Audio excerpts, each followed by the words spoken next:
गांव के एक छोटे से घर में सास ससुर और बहू की जोनी रहती थी।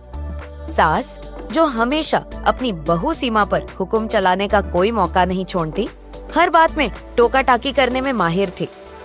सीमा, जो एक समझदार और हंसमुख स्वभाव की बहू थी, अक्सर सास की बातों को अनसुना कर देती। लेकिन इस बार मकर संक्रांति का त्योहार आने वाला था और सीमा ने सोच लिया कि इस बार वह कुछ अलग करेगी।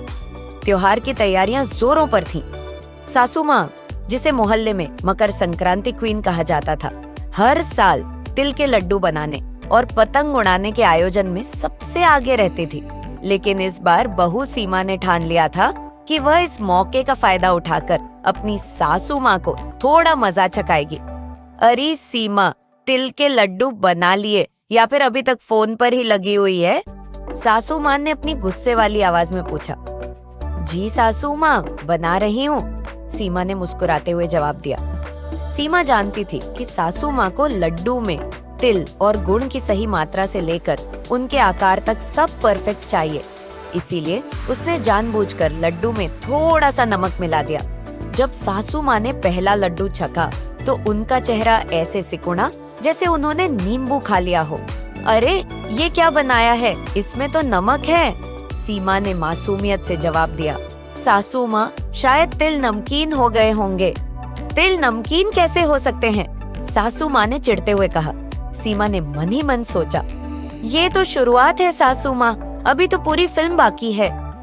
मकर संक्रांति का दिन आ गया। मोहल्ले में हर कोई छत पर पतंग उड़ाने की तैयारी में था। सासू माँ ने अपनी पसंदीदा पीली साड़ी पहन ली और अपने पतंग उड़ाकर पड़ोसियों को हराने के मूड में थी।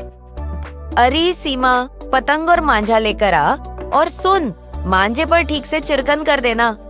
सीमा ने मांझे पर तेल की जगह साबुन का पानी लगा दिया। अब मांझा थोड़ा फिसलन भरा हो गया था, लेकिन सासू माँ को यह बात पता नहीं थी। सासू माँ ने जैसे ही पतंग उड़ाने की कोशिश की, मांझा उनके हाथ से फिसल गया और पतंग सीधे पड़ोसी की छत पर जा गिरी। अरे ये क्या किया? सासू माँ ने गुस्से में चिल्लाते हुए सीमा को बुलाया। सासू माँ, शायद मांझा बहुत चिकना हो गया होगा, सीमा ने हंसते हुए कहा। तूने मांझे पर क्या लगाया था? सासू माँ ने शक भरी नजरों से पूछा। जी, वही जो आपने कहा था, सीमा ने मुस्कान दबाते हुए जवाब दिया। सासू माँ अब पड़ोसियों से अपनी हार का बदला लेने के लिए और ज्यादा उत्साहित हो गई थी। उन्होंने अपनी नई पतंग निकाली जो सबसे बड़ी और चमकदार थी। इस बार मैं इन सबको दिखा दूंगी कि असली पतंगबाज कौन है, उन्होंने ऐलान किया। सीमा ने एक और चाल चली। उसने पतंग की डोर में हल्का सा कट लगा दिया ताकि जैसे ही सासू माँ उसे उड़ाने की कोशिश करे, पतंग टूटकर गिर जाए। सासू माँ ने पतंग उड़ानी शुरू की, लेकिन जैसे ही उन्होंने उसे थोड़ा ऊपर खींचा, पतंग की डोर टूट गई और पतंग हवा में तैरती हुई गायब हो गई। अरे बाप रे, ये क्या हो गया? सासू माँ ने हैरान होकर कहा। सीमा ने हंसते हुए कहा, सासू माँ, शायद पतंग भी आज आजादी चाह रही थी। दिन भर की हलचल और घटनाओं के बाद सासू माँ को आखिरकार समझ में आ गया कि सीमा ने यह सब जानबूझकर किया था।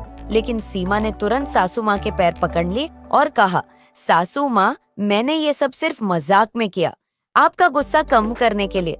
सासू माँ, जो अंदर ही अंदर खुद भी इन घटनाओं का आनंद ले रही थी, आखिरकार हंस पड़ी। तू भी ना सीमा, बिल्कुल चालाक बहू है। सीमा ने सासू माँ को तिल के नए लड्डू परोसे जो इस बार परफेक्ट बने थे। दोनों ने मिलकर लड्डू खाए और पतंगबाजी का मजा लिया। इस तरह मकर संक्रांति का त्योहार सास बहू के बीच हंसी मजाक और प्यार का एक खूबसूरत उदाहरण बन गया।